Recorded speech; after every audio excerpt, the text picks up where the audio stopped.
Salam, hər vaxtınız xeyir olsun. Qaynana Gəlin kanalımıza xoş gəlmisiniz. Bugünkü süfrəmizin ayrı bir gözəlliyi var. Çünki bu dəfə qonağımız əliboş gəlməyib. Baldızım öz əlləri ilə bişirdiyi isti təzə çörəyi götürüb bizə qonaq gəlib. İnanın, evə daxil olan kimi yayılan o çörək qoxusu bütün evi tamam başqa abu-havaya bürüdü. Elə bil kənd həyatı, samavar çayı, ailə söhbətləri bir anda bu süfrəyə yığıldı. Süfrəmizdə yarpaq dolması, göyərti, zeytun, doğğa və bir-birindən ləzzətli nemətlər var. Amma bugün süfrənin əsas qəhrəmanı o isti ev çörəyidir. Çünki hazır alınan çörəklə evdə sevgi ilə yoğrulan çörəyin dadı heç vaxt eyni olmur. Hər tikəsində zəhmət, sevgi və ailə istiliyi hiss olunur. Bəzən insanın xoşbəxt olması üçün çox böyük şeylər lazım olmur. Belə gözəl bir süfrə doğma insanların səmimi söhbəti və təndir qoxulu isti çörək kifayət edir. Ən gözəl anlar da məhz belə sadə günlərdə yaranır. İllər sonra da yada düşəndə bahalı məclislər yox, belə ürəkdə qurulan süfrələr olur.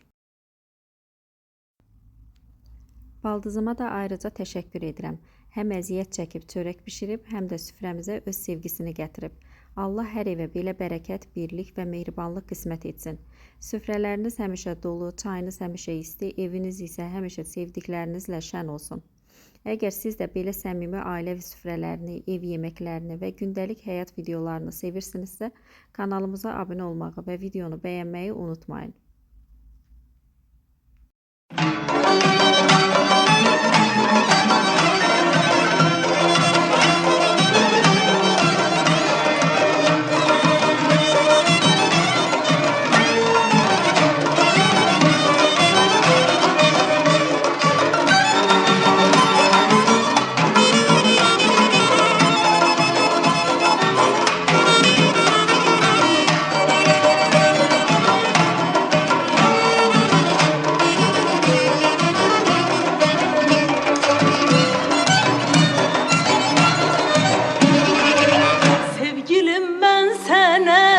Canım demeyim, bəs ne deyim,